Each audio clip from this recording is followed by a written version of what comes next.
Thanks so much. It's great to be here. B&H, photo mecca for New York City and for photographers around the world.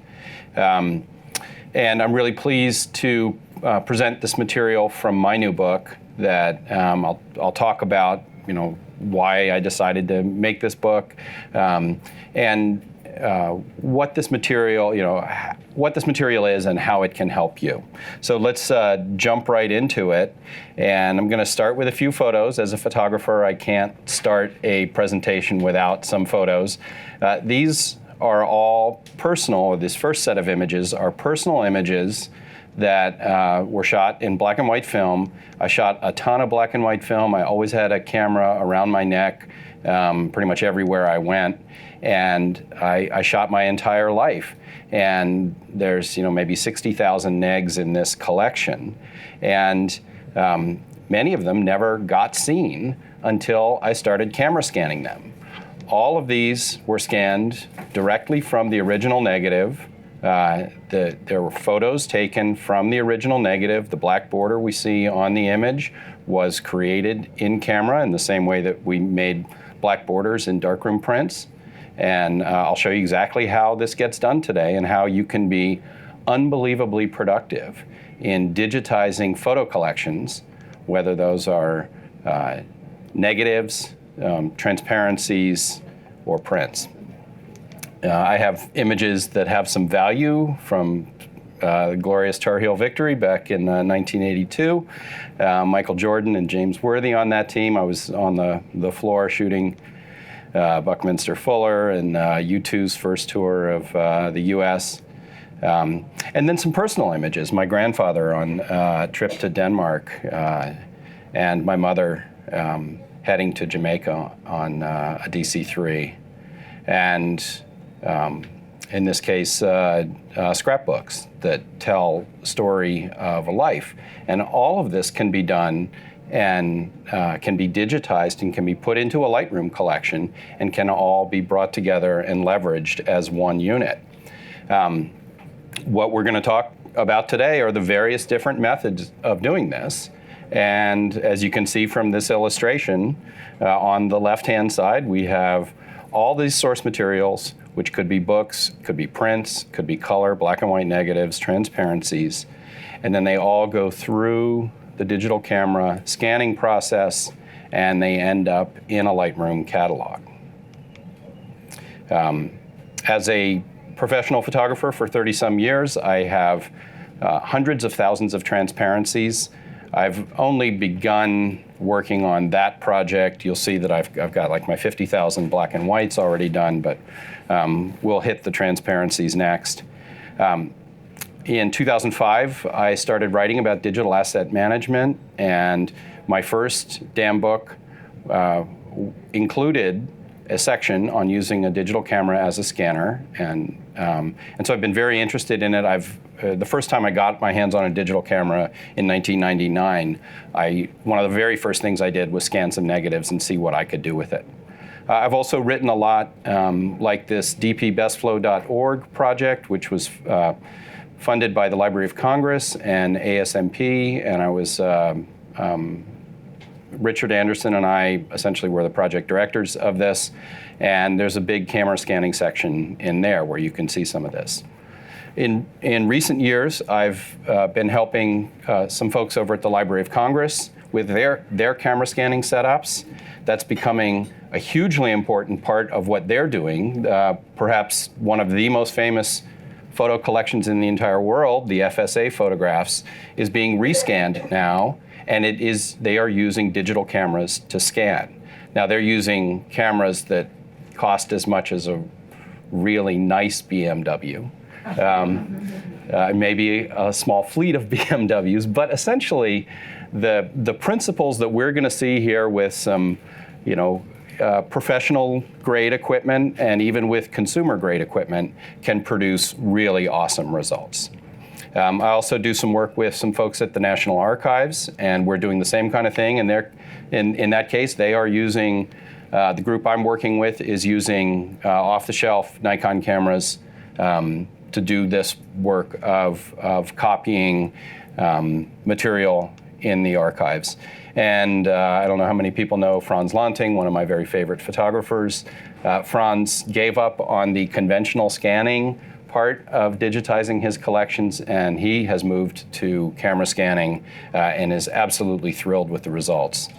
All of that is before this announcement that Nikon did of the Nikon D850, which not only ups the megapixel count, but has the ability to flip the negative into a positive in camera. I haven't tested it yet. I'm really excited about what they're doing with that. But all of this shows you that there's a lot of people out in the world who have this understanding that digital cameras are the best way to scan your film, prints, negatives, transparencies. Okay, so I'm going to tell a short story about how we got to having a book here.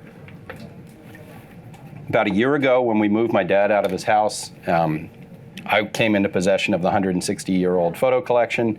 Some people, I hear a laugh of familiarity there. And I knew that I had to digitize everything. All of the family members wanted to have access to it. And so we collected everything. There were, it was everything back to glass plates, daguerreotypes, a ton of beautiful old prints, many slides and color negatives. And so we used this as the source material for the book. I took the lessons that I had learned from doing my camera scanning, the lessons that I'd been learning, and the experience I was gaining with National Archives and Library of Congress, and so I took what they do as conservators and collection managers and distilled it down to things that normal people can do, people for whom this isn't necessarily their job. So, we took the record group concept and we made it friendlier, like it's a box of pictures or a box of slides. And then we were able to, by demonstrating the digitization of this entire collection, show how we can bring everything in and have it in a unified digital collection. And that's the subject of this book, Digitizing Your Photos, which is really kind of more of a course. I'll be showing you some of the videos from it. There's 9 hours, there's 100, it says 8 hours, but there's actually 9 hours of video. And I think there's about 90 videos in there that show every single part of the process. We're going to go through a lot of it today, and a smart person who's done this kind of work before may be able to pick it all up from there, but I've really tried to put it all together in a way that was very accessible. The way we put these courses together is that there's an opener that tells you what we're trying to do, like finding our sharpest aperture, a video which walks you through how you find that aperture, what's the process, and what's it look like in Lightroom, and then steps so that when you want to go back and do it, you can do that. And so in this case, we're talking about checking for sensor dust. There's this video which plays, and I'm just going to kind of scrub through it, and it shows how you can use the tools in Lightroom. Well, so first we shoot a white card. You want to go to your smallest aperture and make sure everything's out of focus, and then you open it up in Lightroom, and then using the tools of the spot removal tool, you can find dust on your sensor and decide whether you need to clean it or whether it's good enough for you. So for instance, here's one of the tools that's really awesome inside of Lightroom. It's it's built for dust on sensors, and so it's great for this particular thing, where it actually shows you where the dust is on your sensor. And if you're going to sit down and scan 1,000 images in a day, which you can do, you really don't want a big goober of dust right in the middle of every image. So anyway, that's how the book's constructed. We'll go through a ton of the material throughout the rest of this presentation. My daughter Josie was on-camera talent and video editing, and she scanned most of the collection. So I have to thank her for that. Just a bit more exposition before we get into the meat of the matter here. I want people to understand what we're doing here and who it's good for. I'm a photographer first and foremost, and I developed the techniques I developed, and I made everything very standardized for the main purpose of digitizing my own collection, which is filled with transparencies, negatives, and some prints, but primarily film for me. This is really important for corporate archives and photographers looking for new business models might be interested in pitching this as a thing, but corporate archives increasingly need to speak with photographs to the people that are their stakeholders. And there's a lot of corporate archives that are locked away and they don't know what to do with it. And the last time they went and checked and saw what a scanning service would charge, their jaw hit the floor and they said, no, we're not going to be able to do it. Museums, and there are 10,000 historical societies in the United States that need this kind of work done. Many of them, again, are sitting on big archives and they don't know what to do with it. Family historians, there's just, there are probably millions of collections in the US that need this work. And really, it's sort of anybody with photos and a good digital camera, which is literally millions and millions of people. So anybody who has a collection of images they want to preserve, this is who should be paying attention to this. So let's talk about the advantages of camera scanning. Throughput is amazing when you get things done, when you get things all wired up. You can easily do 1,000 or more scans a day. That doesn't have to be a super highly trained person. That can be somebody who's like a good, careful person like my daughter who just sit down and do it. She's not trained as a photographer. And this reduces the cost even compared to some of the really inexpensive services. This reduces the cost by 10x to 100x. For me to pay somebody to do the black and white stuff, I think it ended up costing 10 cents a piece to scan all of the negatives. Total cost at the end of the entire project, and that was to get high-res, repro quality scans. You probably own some of the gear already. Most people, either in this room or watching out on the web, probably have a good digital camera that they can get access to. And even cameras that aren't the greatest digital camera right now, they were the great digital camera several years ago, could still be very good for camera scanning.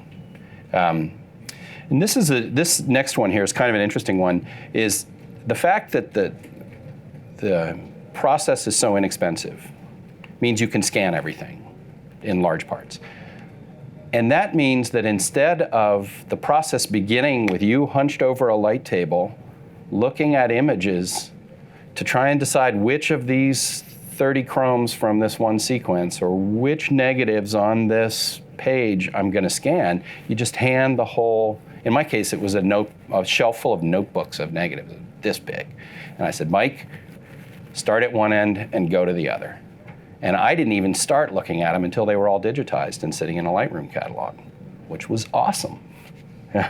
So you can scan it and optimize and curate later. You can put inexpensive labor at the front end of the process, and you save the expensive labor, the curation, my work, for the back end of the process. Really transforms how you can approach a scanning project. And there's obviously this massively reduced, there's a reduced storage footprint for using a camera compared to a regular scanner. If you want to get the highest quality scan out of a desktop, a flatbed scanner, or a film scanner, a desktop film scanner, you have to scan in 16-bit TIFF. If you shoot RAW and you save as DNG, your storage footprint is about 1/5 of the 16-bit TIFF storage footprint. And, is that a difference that makes a difference? It will be for some. My archive right now is 2 terabytes. It's nice that it's 2, not 10. Is that huge? I don't know, but it's, it'll make a difference for some people. And what do we get at the end of all of this? Fully digitized collection. And what I'm going to show you about how we can add metadata into the catalog. The Lightroom catalog and the set of pictures actually becomes the place to remember about the people and events that are in the pictures. There's a lot of information, as my daughter was interviewing my father, about who these pictures are and what they're of, where this information was surfaced and discovered and then added as metadata into the catalog. And there's no other place that we have to remember that stuff and to be able to have that adjacent, attached to the photos is really great. It also becomes an index of the images. And it's a lot easier to preserve your stuff when you don't have to create access to it. Everybody who ever had to pull a slide, go use it, and come back and try and figure out where it goes back again, knows that the access to the material is actually the most expensive thing. Once it's digitized, access is a breeze. And we can make all these really cool things. As I was walking out the door, I made this, just spit out a quick 16 by 24 print of my mom. I have a ton of prints of this sort of, the black and white images of my family's history. There's a book here. Once you have it digitized, it's really easy to just, blast out a bunch of prints. And, I could never have done this in the darkroom. And once you've done it once, you've got it. So really awesome thing to be able to do. And then history is really coming to life. Okay, so let's go into Lightroom and take a look at what a collection looks like where the digitizing has been done. And so we are looking at my actual collection.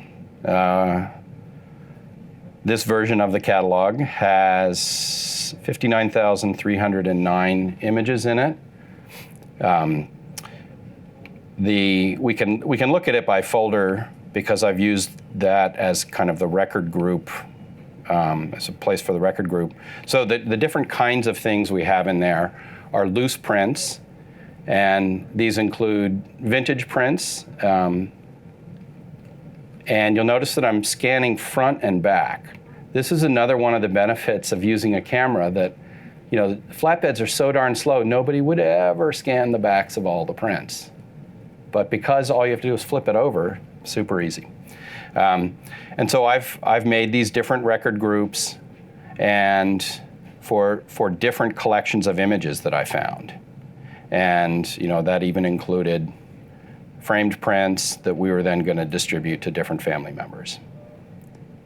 And this was as important as anything to do the framed prints because these are the really high value images. And so if we get a good copy of these, then we have the ability to, for everybody to have this marquee image.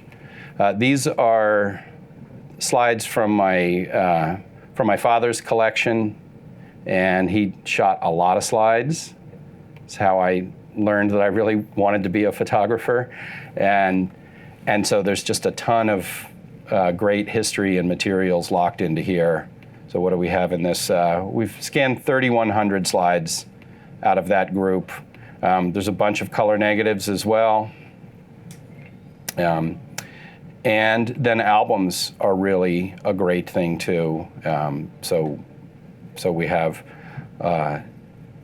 this cool little album that my mom had with all of her high school friends. And this thing is like that big. It was a neat little thing. I think it's a thing she took to college with her. And we've even started doing a bunch of scrapbooks because they're so informative. This is what people did before the internet, was you would scan the scrapbook, or you would cut it out and put it in a scrapbook. And over time, these become a really interesting representation of what's important to people. There are documents here, And I've even, we won't show it today, but I show it in the book. You can take these and you can run them through optical character recognition, and it can extract the text, and then you can push that back into the caption of the images. And let's see, this one. The entire text of this article is now searchable because it's been dropped into the caption field. This is a little cutting edge right now, but it's something that's going to be really easily doable in the very near future for entire collections. And then this is, my stuff, which are literally 50,000 scans of my entire life. I think I need to be careful about what I show there. I had a fun life. So, so in there are just whole rolls of film, and some of them have been more optimized than others. There were some interesting things that we ran across here. So for instance, I have this thing called curated before scanning, and there were slideshows that we made that I had the carousels of, and the carousels were still sitting on a shelf. My brother and sister-in-law got married almost 30 years ago, and I still have the slideshow from their rehearsal dinner intact. And so I just scanned all the slides, and so this document then becomes this wonderful wonderful part of the entire collection.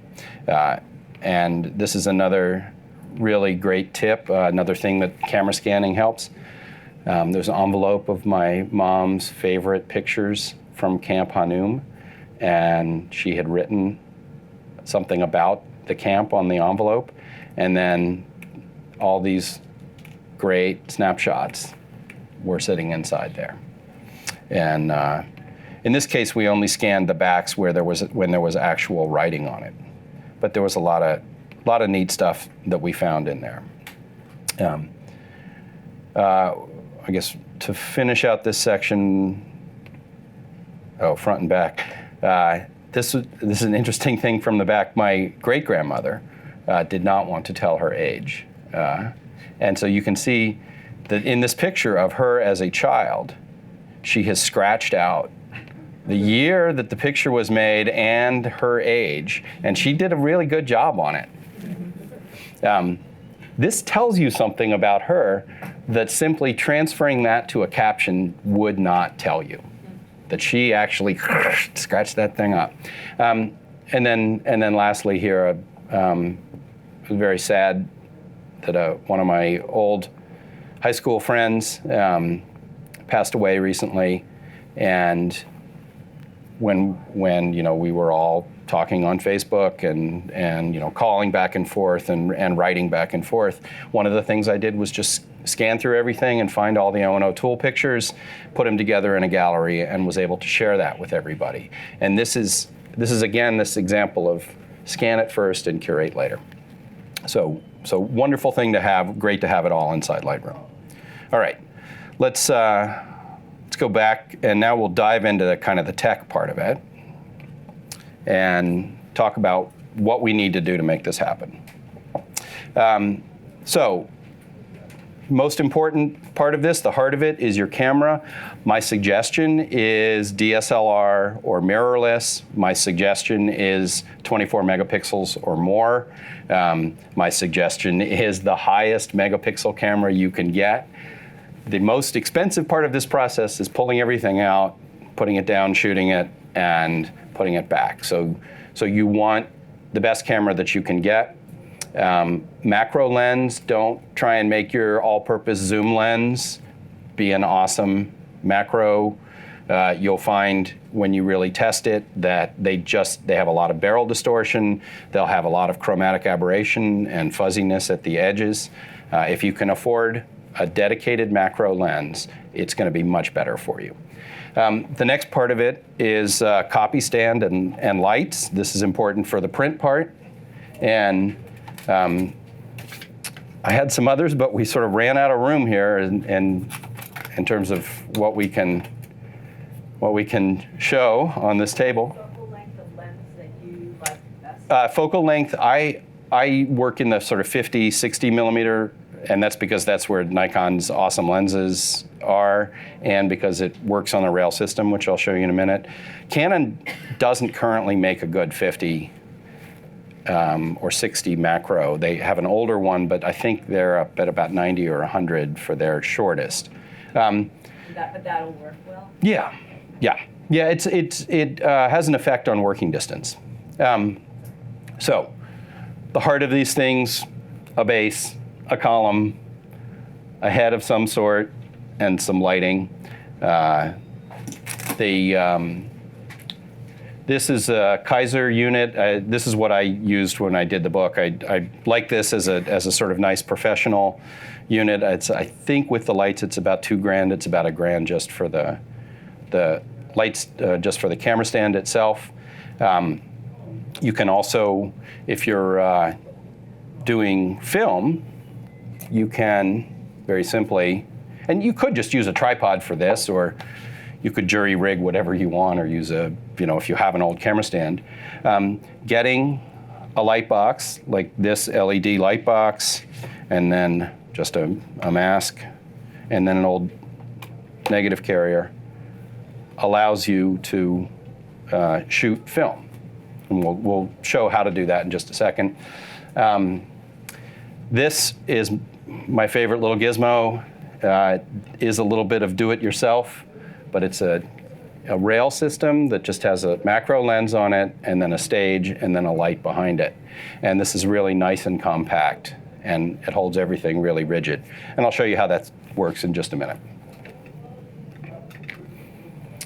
Okay.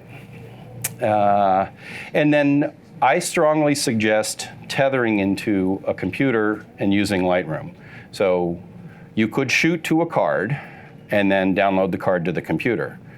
But one of the beautiful things about Lightroom is that you can actually tether and connect the camera directly to the computer, and I'll show you how that works. And as you shoot it, it pops straight into Lightroom. You can check focus, you can check exposure, you can do all your quality control immediately. It makes the whole thing go much faster and smoother, but most importantly, quality control. Okay. Moving through. So the recipe for doing this, you need to make a plan. I suggest you write it up. I do have an example of that. Then you get your setup done, test it, and I'll show you the quality control things you want to be interested in. Then you scan, and then probably at that point you want to rename, proof, and tag. So you want to give the file a permanent name. You want to do some basic adjustment to make it look okay for proofing, and then do some basic tagging. And then later on we can optimize when we decide we want to make a big print. Let's optimize it later, do additional tagging, and then curating and making stuff out of it. Let's start with scanning prints, and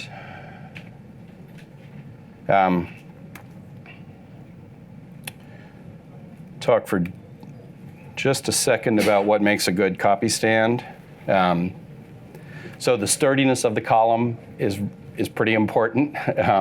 You don't want your camera moving around. In this case, the table's moving, as you can see. There's 3 different ways this thing can go up and down. It could be a friction that just releases and you lift it up, or it can be a crank, or on the really nice ones, the ones that cost like a BMW, they don't all cost like a BMW, but motorized ones can be nice too. And then having a platform that tilts is very nice, and I'll show you something about how we can make sure our alignment's right. The base of the unit is surprisingly hard to find the perfect one. You want it to be gray so that you can use it for measuring evenness. You want it to have a grid on it, and for me, I want it to be metallic. I don't know whether we'll get time to actually show using this, but I can just hold it up. This is the sadly discontinued Delta 1 20 by 24 magnetic copy base. And the wonderful thing about this is you put it down, you can see it has a basic grid on it, and then these are just magnets. and you can hold your prints flat with magnets. And so you don't have to put glass on top of it if the print is not flat, which is very handy. Okay, that's the copy stand. Workflow. So I've got a cable from this, and let's go ahead and plug it in. So setting the camera, it's really good to use a notebook when you're doing this and keep notes. I know that for my prints, it's 50th at f9 at ISO 100, f9, 50th. We're going to start with print, so I'll take that guy off there.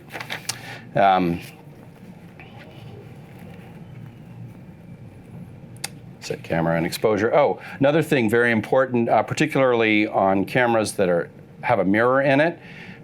Most of them have the ability to set a delay so that you push the button and then it waits 1, 2, or 3 seconds and then it shoots the picture, and that dampens all the vibration. So that, especially with really high resolution cameras, just that mirror slap and a little bit of camera vibration can make your pictures not sharp. You want to measure your light uniformity around the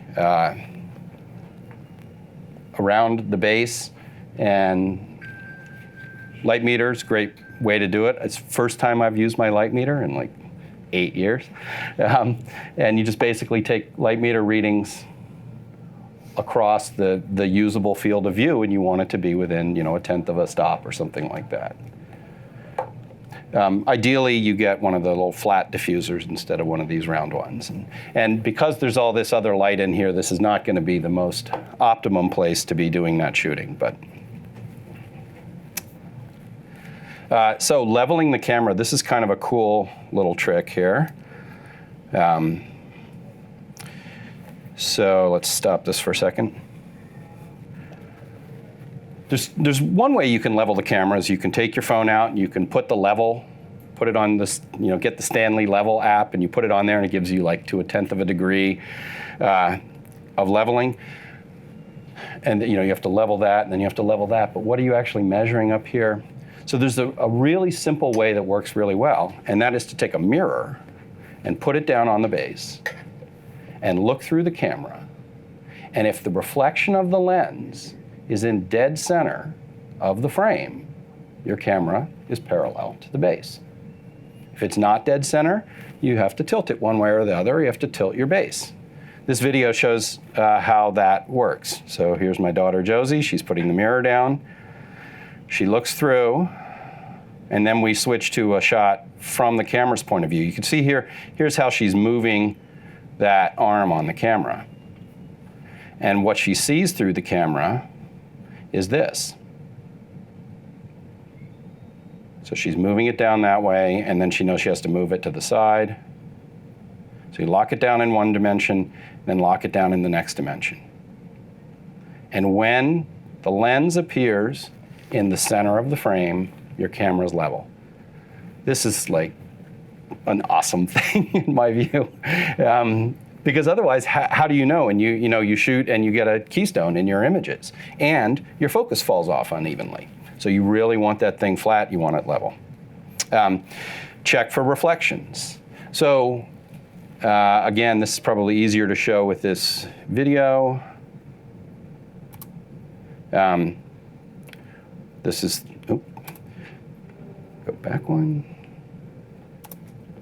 Okay. And these are the videos from the book. So in this case, what I've done. Showing up in our copy shots. Sure.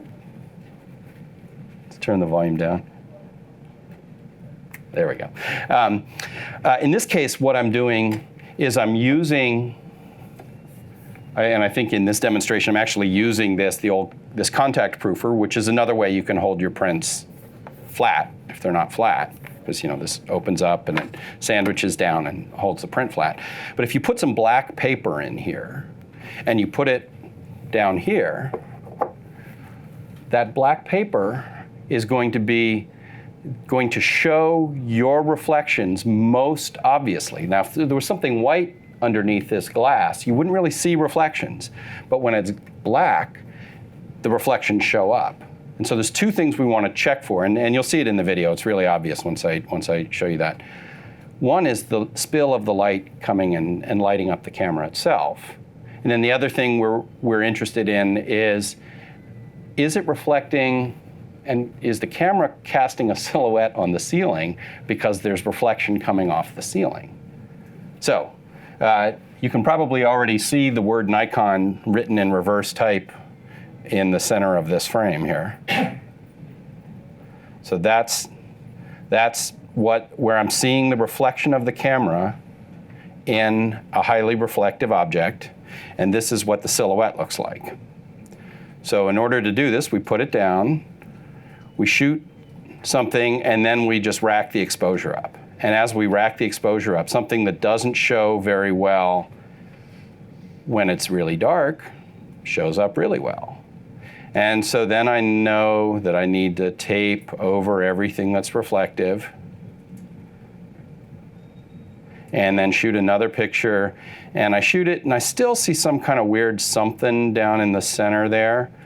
So that's what we're going to gobo the light with this black foil.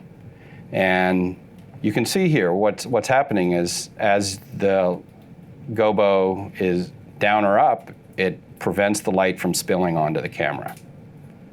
And then we get to a point where we're not seeing any reflection.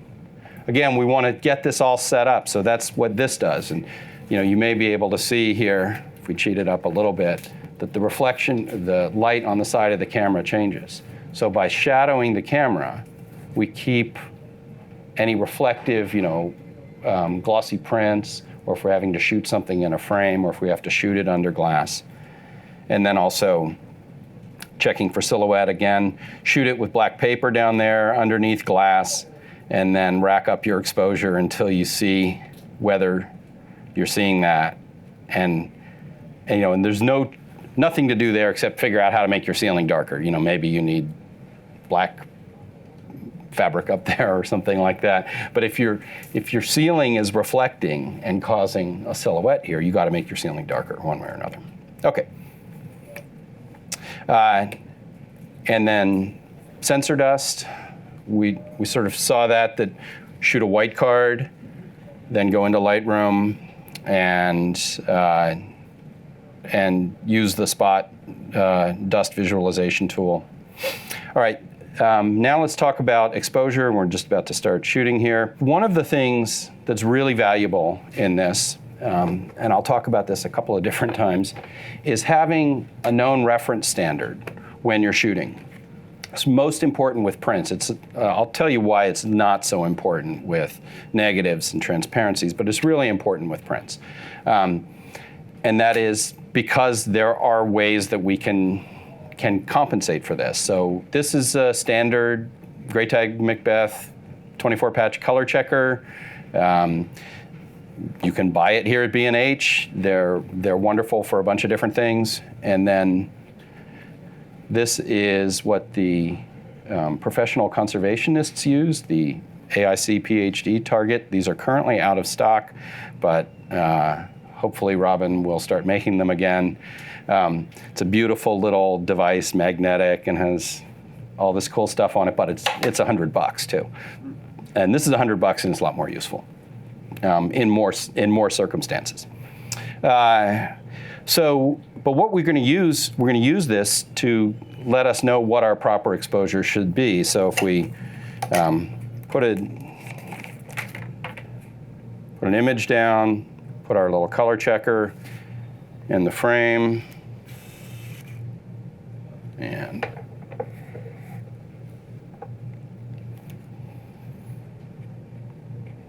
go like that. Okay. Now, the first time you do it, you might want to do what I did here, which was to run a set of brackets at different exposures, one stop apart. But we can also just do that in Lightroom, like So, when you're running Lightroom, a lot of people have never tried this before, is this thing called Tethered Capture. And Tethered Capture works with many of the most popular camera types, and it allows Lightroom to fire the camera and transfer the pictures straight over into the computer in a folder of your choosing. And so in this case, I'm going to drop them in a thing called B&H Demo. Say OK. And it's seeing the D750, which is the one on the copy stand here. And I'm going to set one of my presets here for print scan, and then click. And when it clicks, you hear it first do the little shutter or the mirror up, then 3 seconds later it fires, and then the image comes over into the Lightroom catalog. And oops. And when it's in here, what you want to be looking for is an exposure where your second to lightest gray patch is, let's go into the develop module, where your second to lightest gray patch is in the neighborhood of 75%. So I'm going to click the dropper to get this even. And you can see over in the histogram here, there's a reading of whatever's underneath my dropper. In this case, it's saying 70.2%, so it's a little bit darker than my absolute ideal, but still well within the latitude of the of what the camera and what the camera can capture accurately. So in this case, maybe I would want to try and make it a little bit lighter. So I'll go down 1/3 of an f-stop.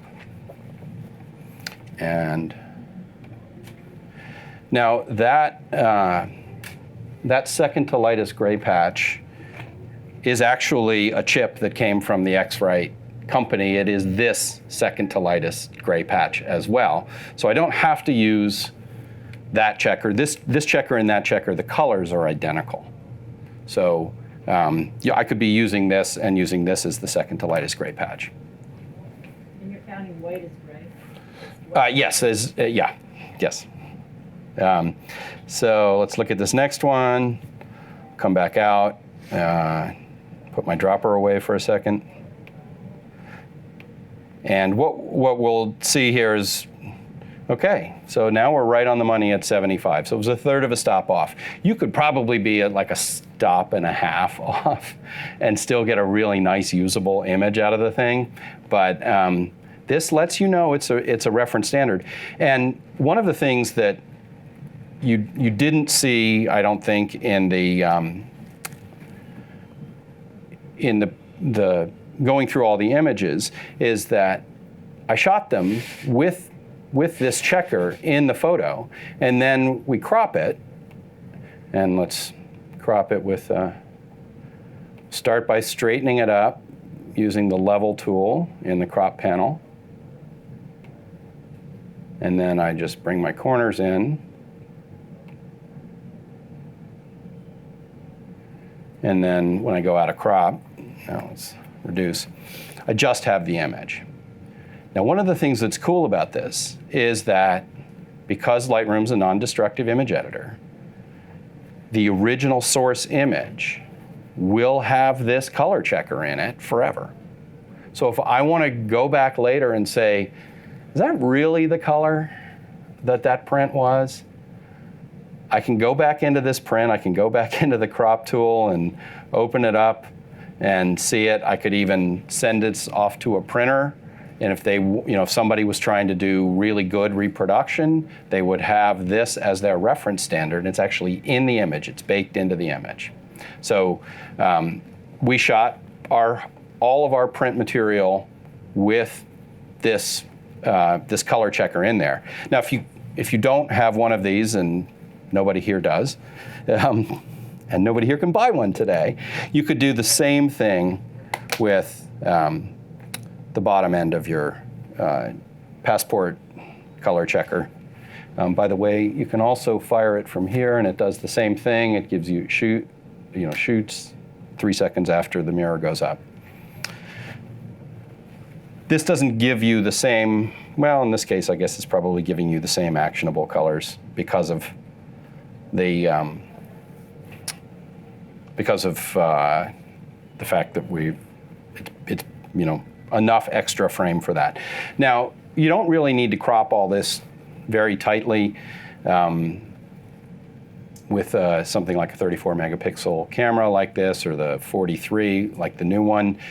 It turns out that there's just a ton more resolution in new cameras than there is in old cameras. So even though this was 1907 or something like that, certainly was large format. If you look in the corners, if you look and see how much chromatic aberration and just bad imaging we're seeing in the corners compared to what's in the center of the lens. And even stuff in the center of the lens is not in focus. So you can see that dust is in focus, but this camera was back focused behind him. You can see the stuff that's in the image, the defects in the print surface. So essentially the way I suggest doing this is that you run through this whole process and you shoot it. In a perfect world, the computer is in a position, like right here, so that as soon as you flip it, you can trigger it. It's better to trigger with the computer because that way you're not going to vibrate it as much. And then you just run through all of your photos. And it would be, put it in there, put your color checker down, remember to brush it off, and remember to use white gloves, especially if you're a conservator. You can buy those here at B&H. So shoot it, flip it, shoot it, and as you can see, you could go through a lot of pictures in a pretty short period of time. Now, it's great if you're grouping them according to size, because the most time-consuming thing is to crank your camera down. I would normally be trying to be a little bit better about the size, especially by the time we got to images like this. But these are still going to be, very usable scans. And so, it's pretty straightforward. Now, I want to show you something that you can do with camera scanning that you can't do with any conventional scanner, as far as I know. Let's see, we're going to be able to see this. Can you guys see the silvering on this print on the edges? So what that is that the silver has migrated up through the emulsion and it's now sitting on the surface. The silver wasn't all removed from the print. And that is totally killing our shadow detail. It is totally killing our blacks. So let's take a look at this image shot conventionally, and this is, would be similar to what you'd get with a scanner.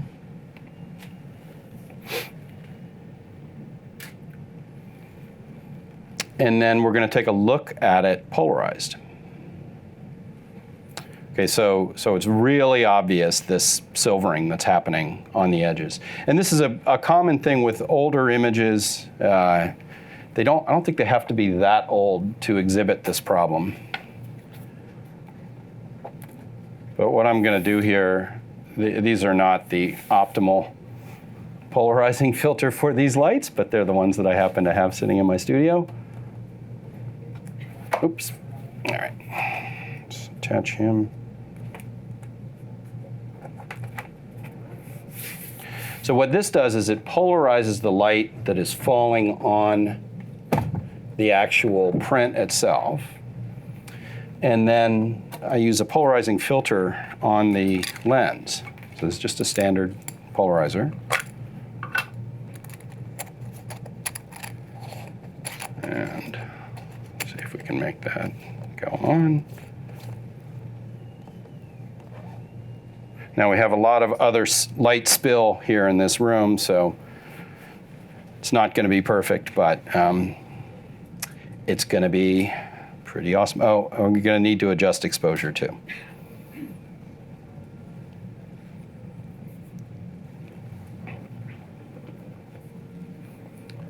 So I'll take it down to,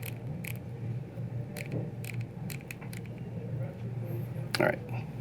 I don't know if that's the right exposure or not, but it should be getting close. Let's see. All right.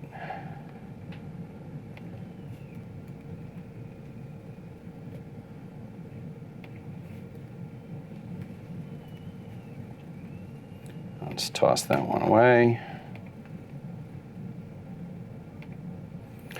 So here are the two.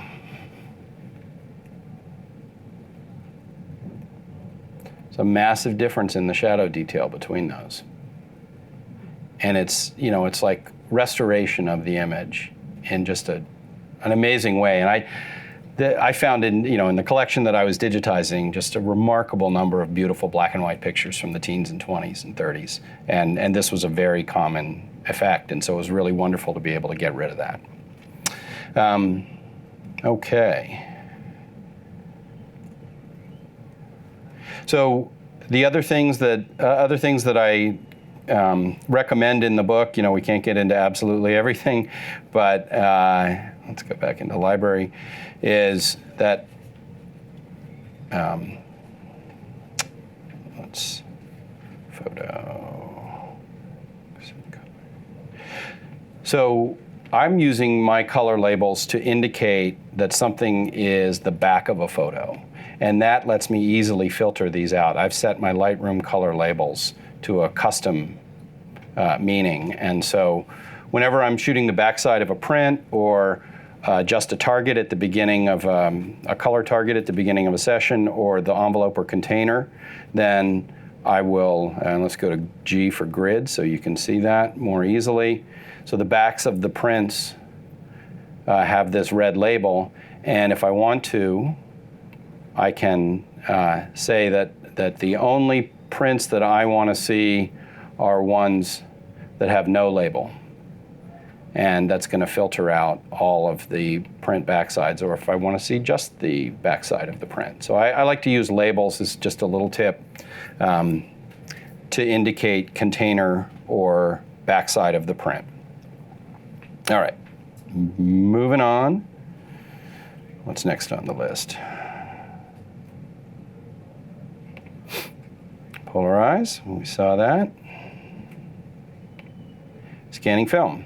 So the options here, Lightbox and a film stage. Let's, for the people watching at home, we'll do a quick scrub through this video.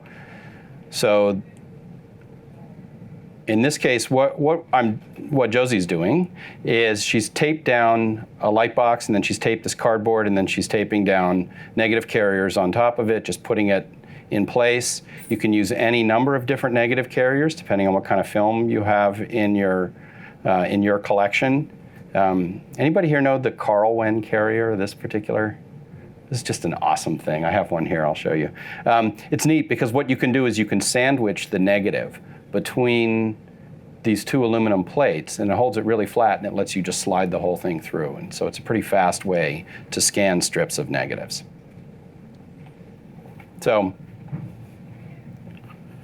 I'm just going to do this really fast just so you can see what the process is. But I guess we'll tape it down. So I start with my light box and put it down, and then you want to hold it into place. Obviously, there's 100 different ways you could do this, and photographers have been doing this kind of thing for a long time. And then I want that to be roughly in place, and I'm going to put my negative in there, sort of roughly in place. Get the light box to come up as high as it will. And I'll rack my lens out so that it's going to 1:1.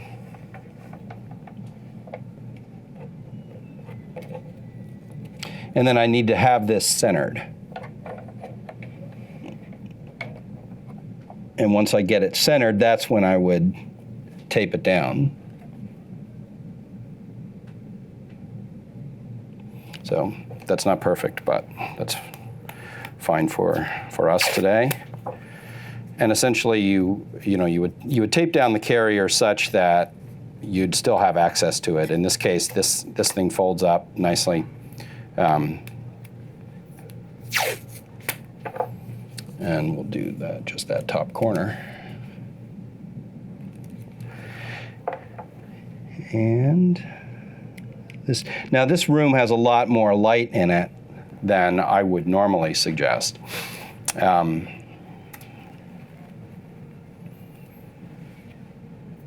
So in Lightroom, I've created a preset, and I'll talk a little bit more about presets in a minute, for black and white negatives. And I've created a preset for my lighting situation here, and let's do a test shot.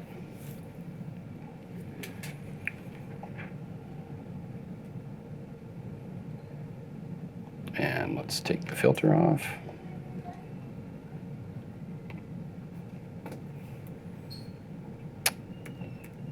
Okay, so I want to go through how we deal with black and white images, because this is non-obvious at the beginning. Now, I didn't do any work to try and get this centered properly or anything, which I normally would do. So I'm going to go into Lightroom's Develop module, and the first thing I want to do is I'm just going to go ahead and reset it all the way. So what this came in looking like was a negative, right? In order to make it a positive, we go into the tone curve, and we flip the tone curve upside down. So you make what's dark light, and stop that, and make what's light dark. And you can see I just absolutely hate working in Lightroom's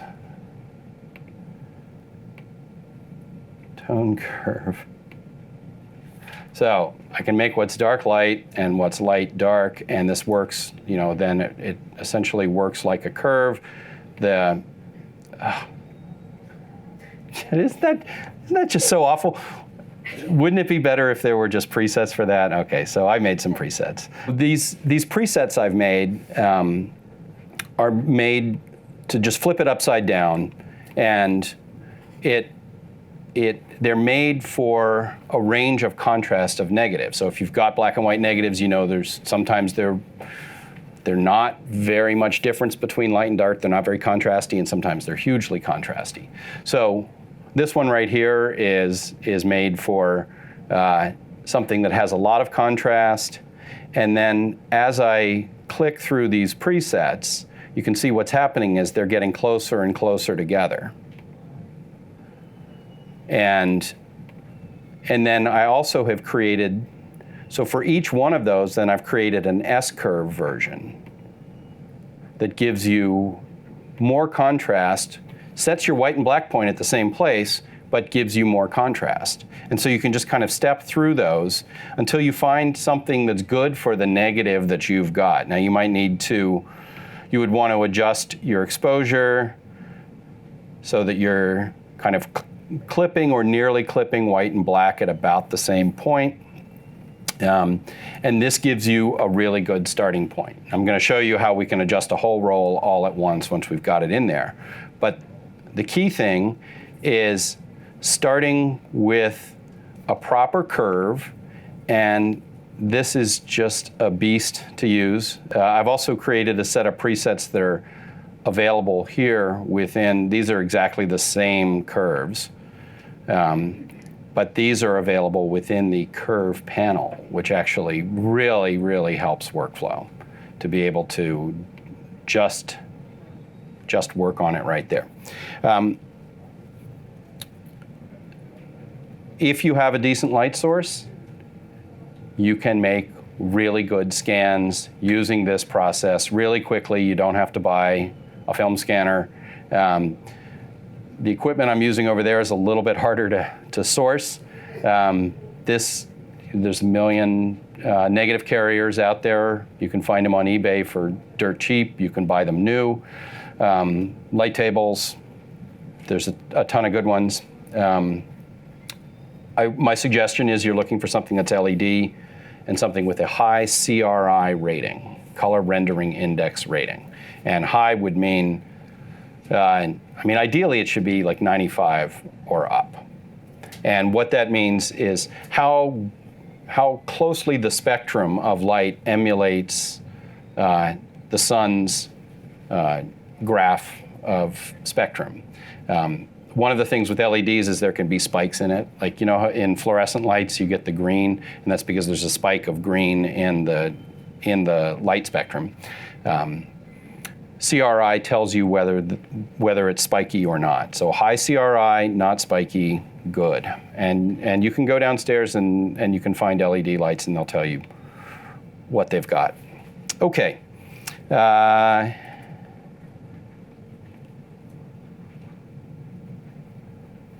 How much more do we want to do? Okay, I'm going to show you. So I'm going to assume that you guys realize that we could just put a slide down there instead. And then I'm going to show you a video that kind of shows the how we would adjust that. And so I have this image. The slide came in. The color was not quite right, and it was a little too contrasty. And so I'm going to walk through what I'm doing in Lightroom. So the first thing I'm doing is grabbing the eyedropper, and I'm going to find something neutral, and I'm going to click on it and see if that gives me a decent white balance, and yes, it does. Then the next thing I'll do is adjust exposure, and you can see I'm on the exposure slider, and I'm just going to pull that down until I get the midtones and the skin tone looking about right. And then I reduce contrast here. You see how that opens up the shadows in her hair, and then I can readjust the tone. Then I'll pull the highlights down. What pulling the highlights down did was get rid of some of that shine on the face. Moving highlights down, then let's move shadows up and open the shadows in the hair. And finally use the black slider to give a nice punchy black in the image. So very quick to do this, and this can be done at any point in the process. So you could scan 10,000 slides and then say, oh, these 100 are going to be good for this project. I'll go adjust those. You can also save this as a preset and apply it to every slide that's coming in, especially every slide that might be of the same emulsion.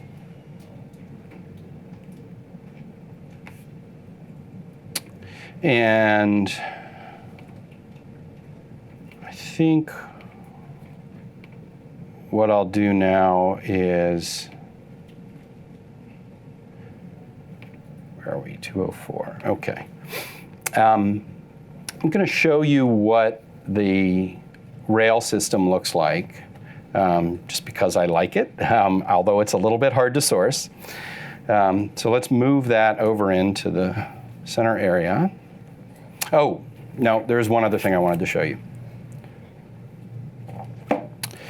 And that is that when you're shooting slides, one of the things you'll find is that there's lots of information oftentimes written on the slide mount. So that's almost always going to have the date of processing. It might have the location. It might have a photographer's copyright. It might have a caption written on it. What's the actual information? So wouldn't it be awesome to be able to capture that information? And one of the techniques that I like to recommend is that once you've scanned the images and you've put them away in your record group boxes, and this is what we did with our family archive, I've kept my professional work in slide pages, because that's just how I did it. But these ended up in these little boxes, and they're 24 to a box. And they fit really nicely on a light box like this. And in the order in which they were scanned, you can lay them out and then shoot a picture. And if you have your light coming only from one direction, so I'm going to turn that off so there's only coming in from one way, that's going to light up anything that's blind embossed if it's just stamped with no ink into the mount. So a lot of times the date stamp is just, pushed in. It's just, it's not really, it's not really inked. And so what we've ended up with in our catalog, let's go up and take a look at the color slides. In each of these record groups, towards the end of the record group, let's G for grid, go down to the end, are these pictures that show what's on each slide, if anything. So February 1983, my dad apparently was at the Super Bowl. And so the image is quite recognizable, and I can tell which slide it is, and any information that was there is now available for me to find. And the beauty of this is that this means when I'm scanning my slides, I don't have to stop at each slide and type in whatever information was on that slide. If you don't do this, you have a choice. You either have to stop and type for each one, or you're going to have to go back and do it later, which is even worse. So a big part of this entire process is to capture information that is adjacent to the picture and bring it into the catalog as visual information. So this is really great. And what we ended up doing in our own system was to actually have a second camera set up on a different, on a light box. It could even be a little point and shoot. It could even be a phone. It doesn't need to be a great camera. It just needs to be good enough to resolve whatever type is here and resolve the image so that you can actually see and identify the picture and connect that to the good scan of the image. Okay. Rail. I'm sorry to shut you down like that. I got a lot to get through.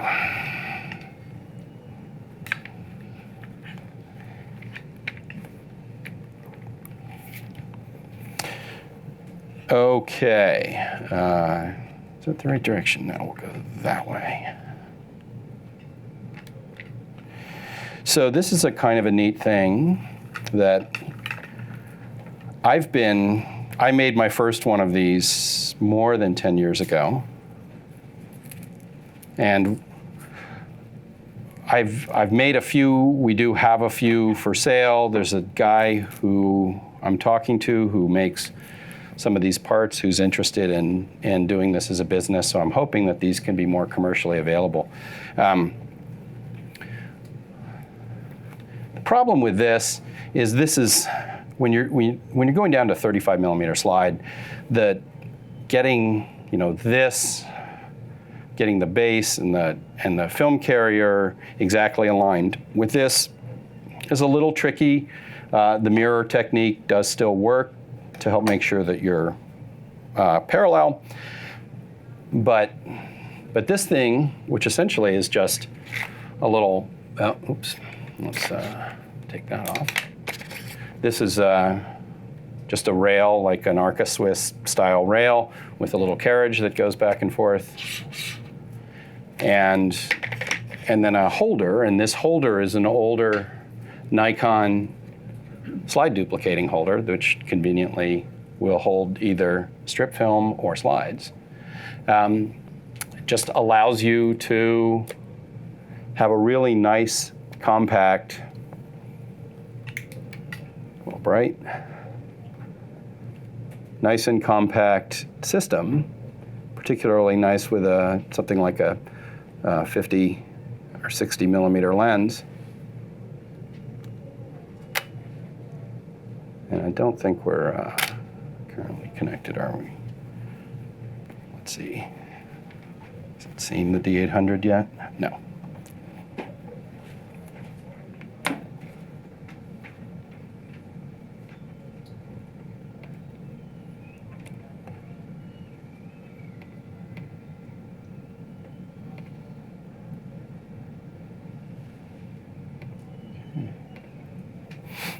Okay.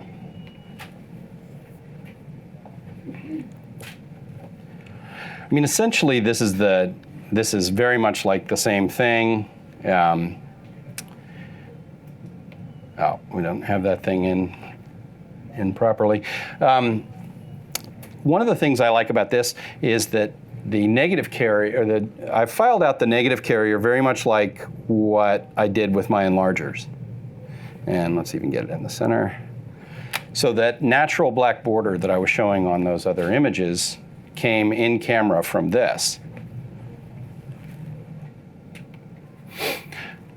And we can crop. And you can blast through these pretty quickly. You can get a lot of them done really fast. What I think I would like to do now is show you what it's like to process an entire roll. So I've got some images that I scanned earlier, and here's a whole roll, black and white. And let me run through the workflow of processing an entire roll. So first thing to do is open one image in Develop.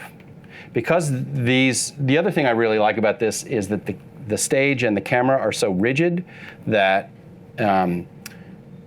the crop should be the same for each image, and you'll see how that works in just a second. So I'm going to start by cropping, and I'll grab my level tool, and I'll start at one end and drag to the other along the edge of the frame, and that's just going to square things up for me. And then I'll set my crop the way I want it because I like black borders. I'm going to keep a black border on this. And then I'll choose between my various negative ranges. I can see that the window's blowing out, but I can fix that. And let's just take a look and make sure I make this point. Because we're shooting a negative, even though we've turned it into a positive, these controls are now going to work in reverse. The exposure control, when I make it darker, is going to be making it lighter. And so you have to have this little mantra in your head. Darker and lighter reversed is kind of easy, but adjusting highlights and adjusting shadows is maybe a little harder. So when I want to make my highlights darker, I want to make my shadows lighter. It's a two-part process. So in this case, I have highlights that are blown out, and I want to make them darker. I can actually look here and see, well, I should be able to see. There is, yeah, so there's actual tone out there. So there's a couple of things I can do to begin with. I could adjust contrast here a little bit, but because I want to make my highlights darker, I can make my shadows lighter. And then maybe adjust the overall contrast a little bit more. I can also do a little bit more in a different tool. But I'm going to make a version of this picture that I think I like, and I want to apply my preset for warm image. Now back in the develop module, or sorry, in the library module, I can select that image. Oops. Go down and select the last image and sync the settings. And because these were all shot under the same conditions, those settings should be a really good starting place for most of these images. Now I can also use quick develop. Let's get rid of tether, and yeah, let's get rid of this whole panel. And toolbar, so I can make my things smaller. Now I see that I have a couple here, oops, that need to be darker. So I can go up and I'm going to go into Quick Develop, and I'm going to, instead of sending it to the dark side, I'm going to try and make it lighter. And you can also, by holding down the Shift key, so this moves it 1/3 of a stop. Holding down the Shift key changes it 1/6 of a stop. So you have relatively granular control. I could also work on just the shadows here. In that case, I'd be working on the highlights. So if I want to make my shadows darker, I want to make my highlights lighter. And you can fairly quickly go through and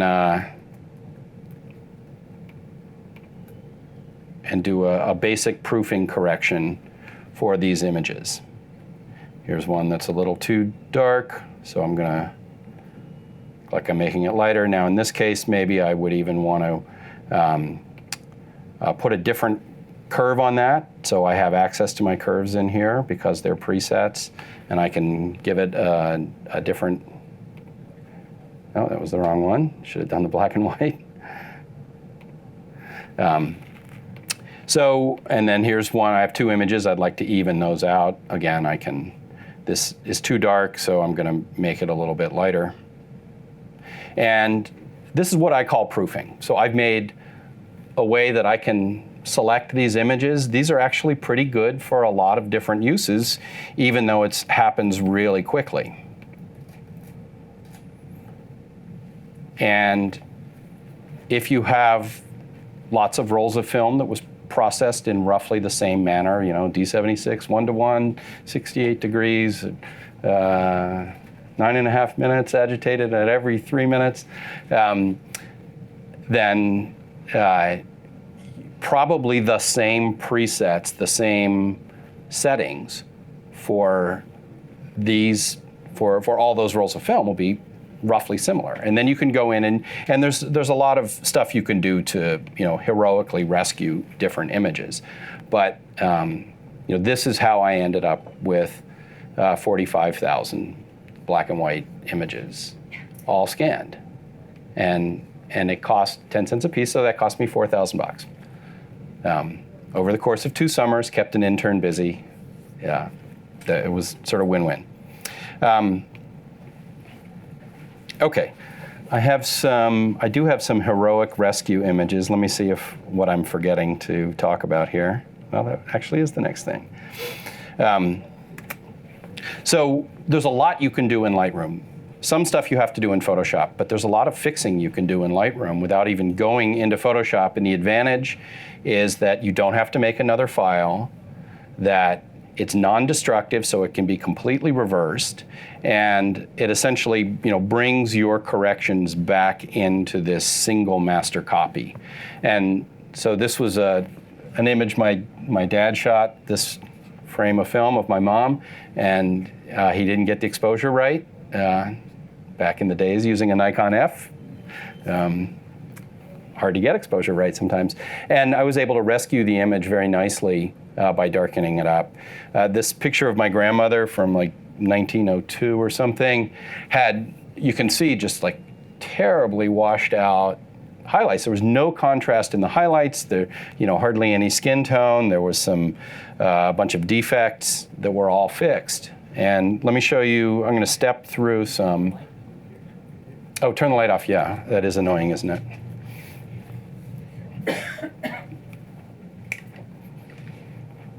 Thank you. Yeah, that's a great idea too. Thank you. Everybody's full of good ideas.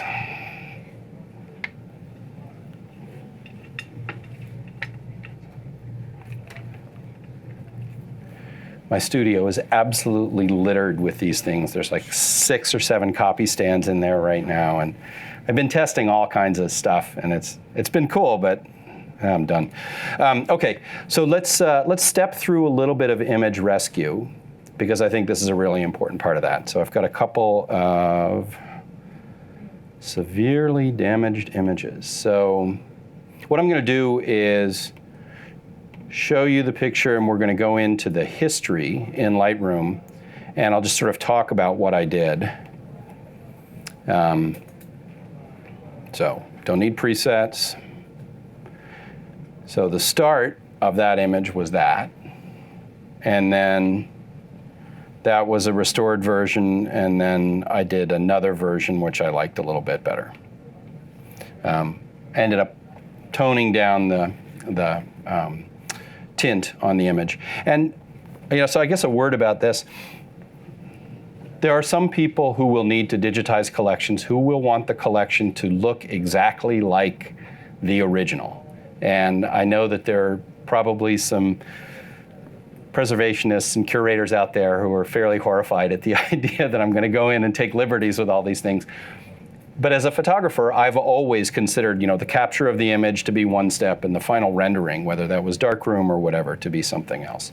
Lightroom, if you haven't used the history tool, is pretty cool because it shows it shows every step that I've done to this image, which includes, in this case, a ton of spotting. And yeah, look at all that stuff. So starting with crop, and then I increased clarity, played with shadows, highlights, and clarity. Those are often an interchange. And then pulled the saturation down as kind of an experiment. And then play with the highlights and contrast, and then open up the exposure. Give it more contrast, open up the exposure more, give it a little more black clipping. Now I'm using a graduated filter to just work on the bottom of the picture. And then I play with that graduated filter. And so you see, you can kind of step through the image, and I don't even know where all the spots were. Let's go big here so we can see them. Yeah, there's this ton of this dust up here that we see.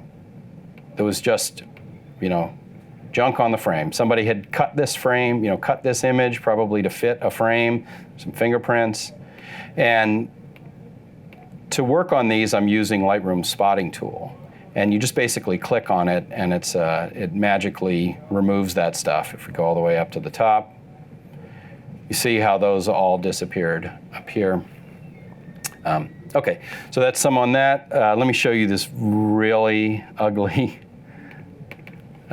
So this, I don't know what kind of film it was. It definitely wasn't Kodachrome. It was, might have been some kind of Agfachrome that is in my grandfather's office.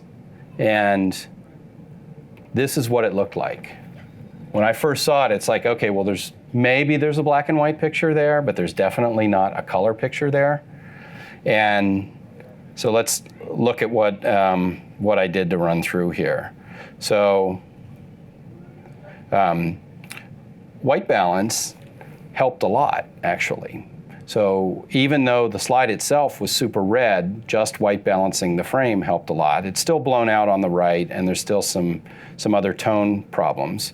But I play with clarity and highlights. And this is where Lightroom's split toning is actually pretty cool. The split toning lives down here.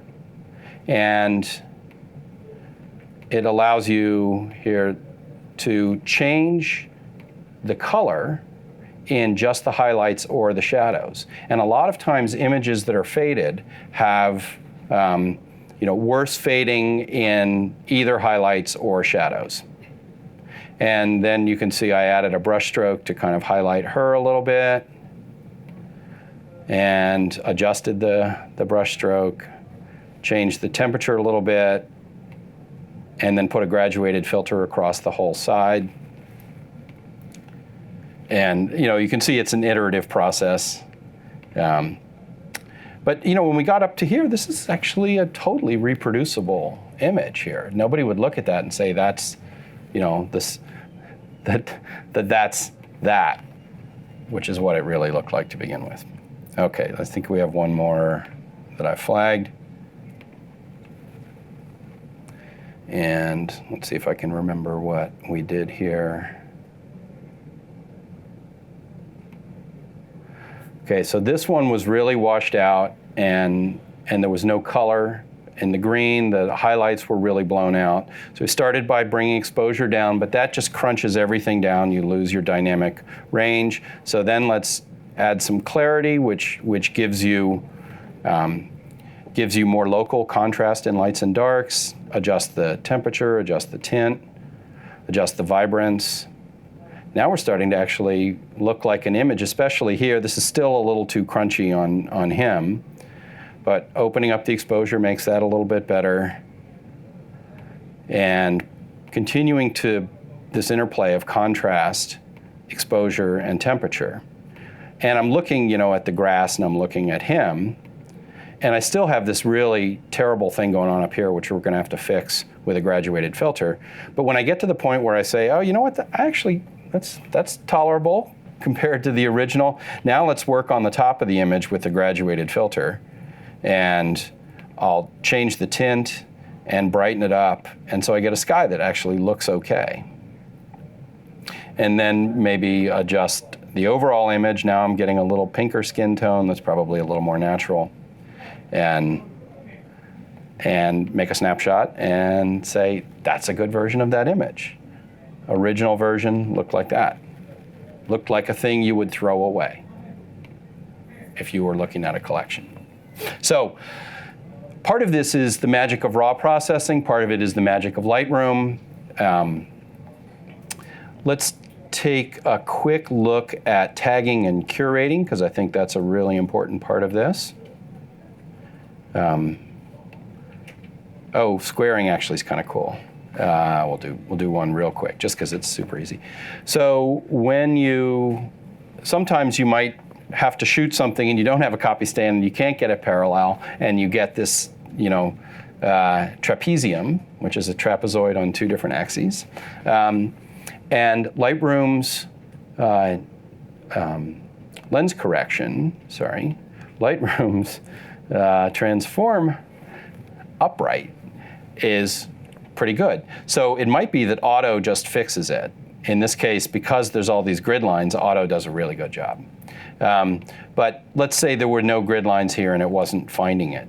We can use guided upright, where you get to draw some lines that you say should be parallel. So I'm drawing one vertical, and I'm going to draw another vertical along the edge of the frame. And now Lightroom just goes, zzz, okay, those are now parallel. Now I need to do the same thing for the top and bottom. There's a 1, and there's 2. And it fixes it, squares it all up. Sometimes you have to do that, if you're shooting something and there's a reflection if you're shooting it straight on, and but if I stand to the side, there's no reflection. Sometimes there's no choice but to have a trapezoid image to work with an off square. Okay. All right, so this is where it kind of looks like I'm probably OCD, but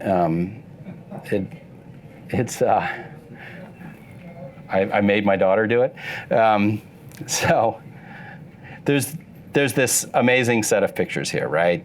There's loose pictures of people in my family, my great-great-grandfather, and I sent these things through Lightroom's facial recognition software, and it did actually a pretty good job figuring out who's who. So inside this keyword called people is this gigantic mass of images of many different people, including just the family part is that. And some of these have an entire branch of people. And essentially what you do is you get a set of images, and I can't really demo this without bringing new images into the collection. But if you have a set of images, there's some faces in there. This one might not have been done. And you go to Lightroom's face tagging thing, it's going to go through and it's going to look and find people. And then you tell it who the people are, and then it applies an algorithm to find more instances of the same person. And while I haven't found a really great use for this in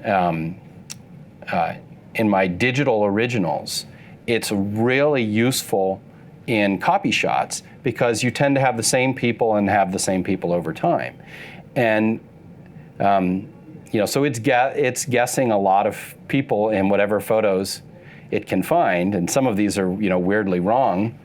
But that really is Dr. Harold Krogh. It really does see my grandfather there. And and then if you just say yes, that's him, it will go and it'll try and find others. And this actually is Jürgen Rud. And there's a ton of pictures of Jürgen Rud. And let's see if it finds Baggison. And this is Bearda Rud, and it, eventually as it goes through, it might find him.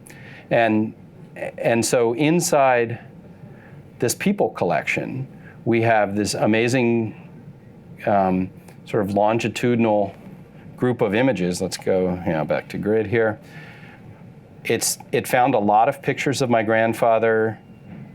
Some of them we tagged, like, it didn't recognize him from there, but we tagged a bunch of those. And by just sort of methodically going through there, we've tagged this tremendous number of images. And this adds just a huge amount of value to the collection as a whole. And so one of the things that's obviously great to tag for is people. Another thing which I strongly suggest, and I do show it, like exactly how to configure this in the book, is to configure for circa dates. So the date fields that digital cameras use expect an exact date. And if you happen to know June 14th, 1958, because it's my parents' wedding day, and yes, I can tag those for that day, that's great. Otherwise, to use the date field, you have to make up a day. And I'm strongly opposed to false precision. I don't think you should put a day in there if you think it's the wrong day. And so what we've done is we've made these keyword groups by decade and then by year. And as we have known, when this picture, for instance, because the back of the picture says June 1943, we put it in 1940s decade, 1943, month 6, June. So this is being slowly built out as we figure out more and more about the collection. But this is an example of a place where you can put information that's really hard to put anywhere else. So there's something about my dad. What did he do in 1943? He was at camp or something. This helps to complete the picture of the subject matter of these collections. Let's do a little bit of curation talk, and then because I have so much junk I have to load out of here, we have to end a little bit early. So a couple of the things that we did, which one should we do? We'll look at the Danes. So it turns out that there's been a relationship between my family and these Danish people since back to about 1948 or so, when this doctor came over from Denmark, made friends with my grandfather, and this thing has gone on for multiple generations since then. And I wanted to tell this whole story. So what I did was in order to tell this story, I created a collection here inside the Danes project. I created a collection, and let's call this Demo All Danes. And I'm going to use some of the metadata that's in the catalog to find all the pictures that might be appropriate of the Danes. So I'm going to go into the keyword list, and I'm going to go look for the Danish people inside people. And I could look like that, or I could just search and just say Rude. And so here's the pictures of Bearda, where she was tagged. And actually, let's close these so we have some room. And all right.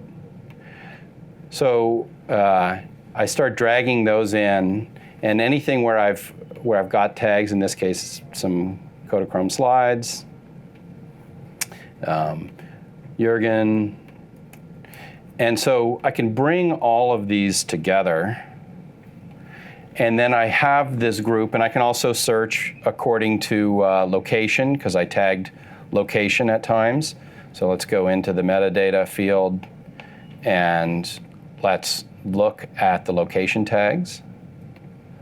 And I can look for anything that's labeled Denmark. So those are all going to be likely candidates for this story. And then I'm going to just drag them all into that one category. And then what I did was I made different collections, and I curated this thing down until I got to a slideshow. So I had all, and then I went to best, and then from there I actually created a slideshow inside Lightroom. And I have everything sequenced, and I have it sequenced from, you know, the earliest pictures where my grandfather met this guy, and the family Christmas cards that went back and forth. And these people have become my friends, and my kids' friends are friends with their friends. And so this whole story is told here. And then in Lightroom, you can actually take this whole thing. If you make a slideshow collection, it creates a slideshow. You can put specific titles on it, and that are pinned to that